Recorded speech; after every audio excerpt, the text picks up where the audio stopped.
Hello everyone. Good morning. Before I begin, let me ask you a question. Have you ever talked to someone from another country online? Maybe through social media or online games? Today, we live in a world where distance is no longer a barrier. But even if we are connected digitally, understanding each other cultural is a different challenge.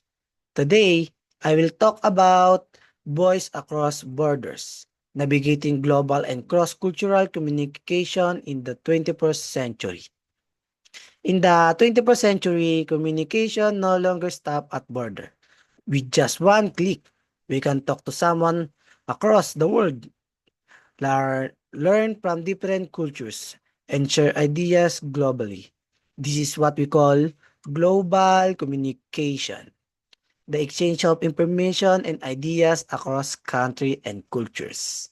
Closely connected to this is a cross-cultural communication, which is the ability to communicate effectively with people from different cultural backgrounds.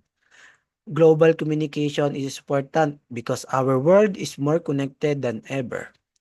Business operate internationally, students study abroad or online, and people work remotely with teams from different countries.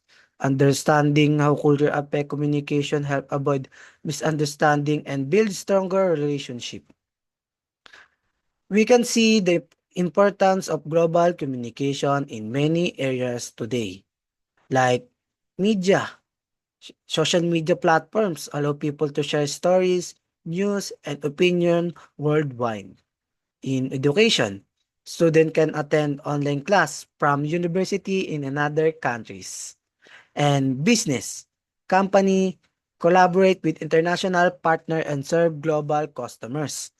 And technology, developers create app and system used by people from different cultures. And then diplomacy, countries communicate to solve global issues like climate change and public health. However, communicate style are different across cultures. Some cultures are very direct, while others are more indirect and values politeness and harmony. For example, in some Western cultures, being straightforward is seen as confidence. In many Asian cultures, being too direct can be seen as rude. Oh, daming ganun eh. Difference can also be seen in body language, tone of voice, and even silence. This difference can both enriching and challenging. They enrich us because we learn new perspective, traditions, and way of thinking, but they can also cause misunderstanding. If we are not cultural aware, that is why cultural sensitivity, respect, and open-mindedness are important skills today. Personally, I believe that effective cross-cultural communication is essential for building a better world. When when we understand each other, we reduce conflict and increase cooperation as a global citizen. We should practice listening, learning about other cultures, and communicate with empathy. And then my call to action is simple. Let us use communication not just to speak, but to connect. Let us learn not just our own cultures, but also respect others.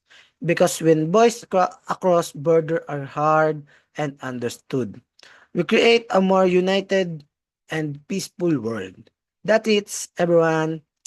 Thank you.